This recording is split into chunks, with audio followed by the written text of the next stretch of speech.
We're going to talk superannuation today. Troy MacMillan is our new guest, and before we do anything, we have to do this. The following segment is general in nature and should not be taken as personal professional advice. Listeners should seek their own independent assessment from a qualified advisor and not rely solely on the general nature of information in this program. Just get the feeling that with our audience, superannuation could be a good talking point. Good morning, Troy. Good morning, James. I want to ask you, first of all, whether you think superannuation is a good ploy today, whether you think it is the only ploy today. Look, it's a good ploy, but it makes it hard, I guess, when the government keeps making changes. Yes. There's been a lot of changes, and obviously more changes still to come. But the point being is that superannuation is still the best vehicle we have for everyone to save for retirement. At the moment, the trouble is, I suppose in the last few years, there's been so much turbulence in world financial markets. You're putting your money into something and you're sort of fingers crossing hoping, aren't you? Well, you are, but you've got to realise that super is just a structure. So let me illustrate that. At the moment, we can invest in four main types of assets: shares, property, cash and bonds. Now, James, you can invest in those assets in your name, or you can invest in your super fund. Now, if you invest in your name, the income earned from those assets is taxed at your marginal tax rate. And for most people, that's 30%, but for some of us, it's 45%. And what's more, if you make a gain, you've got to pay capital gains tax. Yeah. On the other hand, if you invest in your super fund, same assets, shares, property, cash and bonds, the income earned on those assets is only taxed at 15%. Yeah. And again, if you make a gain, you're going to pay capital gains tax, but only at 10%. Yeah. So you can see it's a real advantage to invest inside super. The downside is you can't get your hands on it for a while. No, you can't, but still, I think for a lot of people that's going to be quite a good thing. You mean they might be wiser when they get a bit older? The other thing is they keep changing, or they potentially will be changing the sort of the finishing line. You think you're just getting to the stage where you can claim all your winnings, and the goalposts have been moved. Yeah, look, I think one of the big changes that are about to come through is really around that. So I talked about the advantage being tax, but that, to me, the biggest advantage and the carrot that the government's really dangling in front of you is when you start taking an income stream from your super. So what I mean by that, the same example, if you had shares, property, cash or bonds in your super, and you take an income stream, at that point in time, the income earned in those assets is not taxed at all. And if you make a gain, it's also not taxed. So that's the biggest advantage. If you're over 60, everything you take is tax-free. So that's so good, but now the government wants to tinker with that. So the problem being is if you earn over $100,000 now, they're going to try and want to tax you at 15%. Yes. So, look, it sounds bad, but to be perfectly honest with you, James, there's only 1% of Australians where this proposed change is going to affect. They say 16,000 So this people. is a proposed change? It's a proposed change. What does that mean? Well, of They're going course, to wait to see what noise they hear. of course, the government's still got to win election and they've got to get it legislated. So a lot has to happen. But again, I'll make the point, really, for this change to take place, it's really only 1% of Australia's super population that's going to be affected. Okay, let's talk about an actual change. Okay. Some of the actual changes, well, a big one, and this is going to affect employees and employers, is they're going to raise the super guarantee from 9% to 12%. Now, look, not immediately. The first change on the 1st of July is 9.25%. So it's phasing in. It's phasing in over 6 years. So, look, I guess good news for employees, not such good news for employers. Yeah, okay, so there's only a small 0.25 increase in a couple of months? Yeah, look, it's only 0.25, and like I said, it will phase through over the next six years. But it's a good thing. I mean, the average 40-year-old from this change over their retirement lifetime is going to earn between another $70,000 to $100,000. And the point is they're having to do this because theoretically when you get to that 60, 65 mark, there's not going to be enough money for you to live on because we're living longer as well. That's exactly right. Okay, what about the age limits? Are there any changes there on the sort of the horizon? Yeah, big news for anyone over 70. Now, previously, if you're between 70 and 75, your employer wasn't mandated to pay the super guarantee. From the 1st of July, they will have to pay it. So they'll be paying the 9% or soon to be 9.25%. Is that on full-time? Full-time wage. If you're part-time? Part-time, there's different rules, and we've got to work a certain amount of hours. Yeah.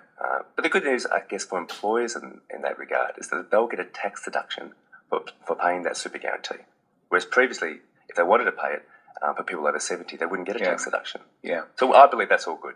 Okay, so the proposed and the actual changes, what are your takes on all of that so far? Well, I guess that initial proposal when I was talking about the $100,000 being taxed at 15%, I said that's got to get through. We're not quite so sure we'll get through. If it does, it's only going to affect so many people, only 1%, as I said.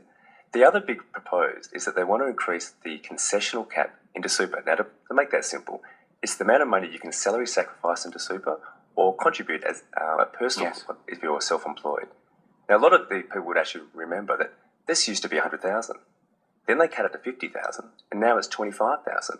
So the proposed change I actually like. They're going to increase it to 35,000.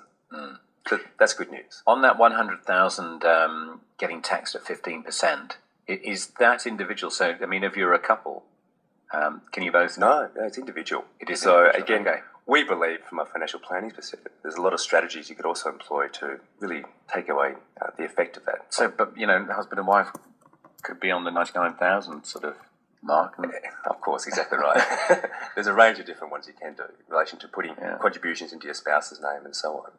Let me ask you whilst you're here about superannuation and sort of looking after it yourself rather than letting someone else look after it. What are your thoughts on that, Troy? I mean, there are a lot of people who read papers and magazines and I guess get the urge to do it themselves.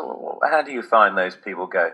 I think the people who want to do it themselves, the main reason they want to do it is to have control. Yeah. And certainly transparency around what's going in and out of your super. But what we've found is, of course, once people start playing around with their super, they get too emotive. There's too much emotion involved, and they don't quite make the smart decisions they need to do to not only grow their wealth, but to protect it. So we believe good advice is essential when it comes to managing your super. I mean, it is going to be your biggest asset, James. Yes, it is. But these days, because we have so many gadgets and we get information from everywhere, there is that element of, I reckon I can do just as good a job as someone else.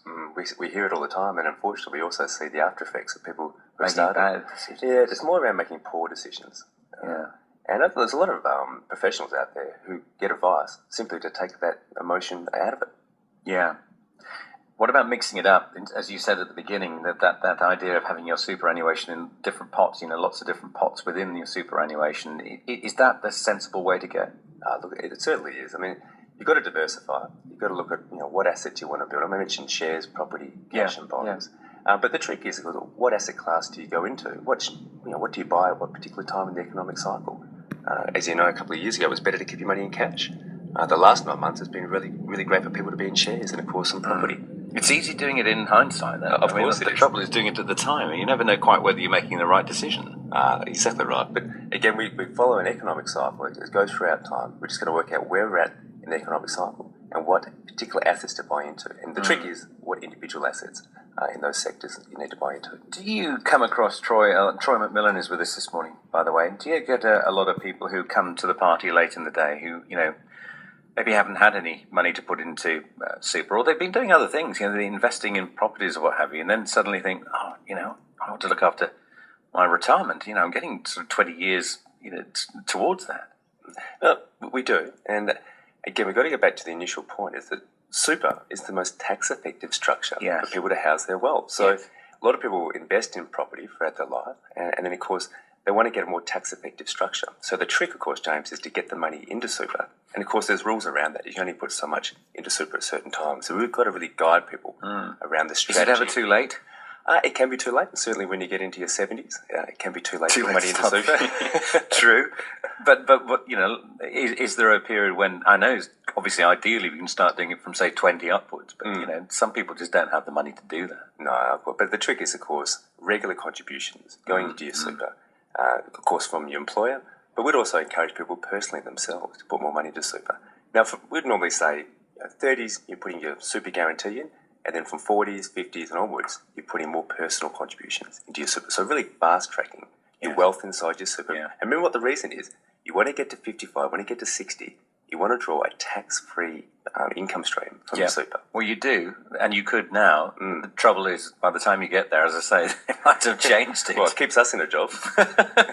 Yeah, it's not fair. It's only they'd, as you say, stick to what they've been doing for the last few years to make life a lot easier. Well, look, with all the rule changes, you've got to remember super is still super. There's been a lot of tinkering to the rules, but at the end of the day, like I said, it's still the most tax-effective structure to invest your wealth in. At the moment, yeah. Good to talk to you. Thank you for coming in. Thanks, James. Troy MacMillan with us this Saturday.